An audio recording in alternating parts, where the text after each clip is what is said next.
Welcome to the first module in a fairly large course. We're going to start off by explaining to you who this module has been written for. There are so many different people who sign up for this course, and everyone starts off with a different level in craft making experience.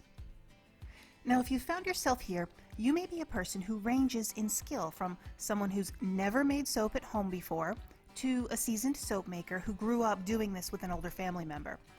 If this is completely new to you, you're going to quickly start to notice that this is a really popular DIY hobby, and that in fact there are thousands of people who are actively making their own soap at home.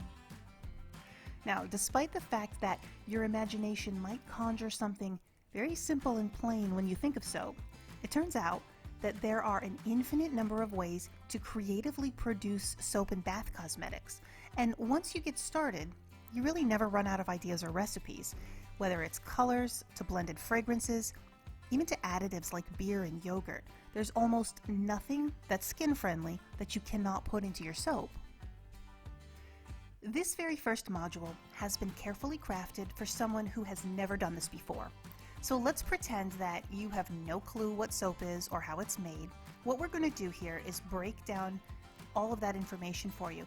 The lessons in this module are going to explain what you need to have ready with utensils and supplies, and then we're going to discuss handling chemicals that could potentially be dangerous if they're not handled properly, and how to protect yourself from any accidents. Then I'm going to get into some of the actual science about how the ingredients being used combine to become soap. Now, this might be a bit dry at first, but it's fundamental in understanding in what you're doing, and it's important to know because when you start formulating your own recipes, you'll know what's going on inside those ingredients, and you'll have an idea of how to predict reactions when there's a chemical change. And this will lend you to know when mixing chemicals could be unsafe or perfectly happy when they're being added into your recipe. I'm going to show you how to use the soap calculator on the Thermal Mermaid website, and then explain how you can make your recipe calculations by hand if you don't have a calculator. Once you get this part under your belt, you're going to have a solid understanding of what soap actually is, and then how it's formed in a way that you might have never even considered before. And before we finish this module, I'm going to make the very first batch of soap in the final lesson. And this is going to be the most simple, basic recipe that one could possibly make with the fewest ingredients possible and still get a finished result that's a bar of soap.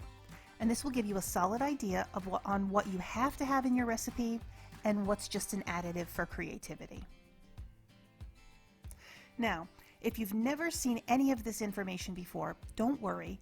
You don't need to memorize the math or know all the chemistry to move on to the next module. You can always come back and watch it again if there's something that you feel like you really need to know.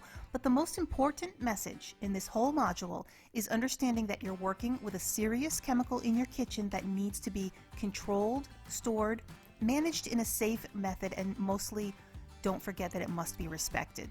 So don't be intimidated by the use of chemicals. This is about as dangerous as a bottle of Drano, and you wouldn't hesitate to buy it if you needed it, but you also would definitely wear gloves, and you wouldn't leave it open and out where pets and children could get access to it.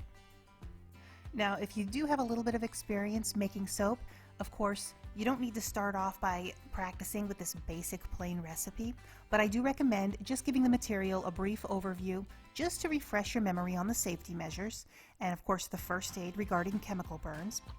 This module is really written with the beginner in mind, but it does also contain enough detail that you'll likely get something out of it if you're also pretty experienced at this hobby. So if you're brand new to this hobby, or you just need a quick refresher, welcome to the very beginning.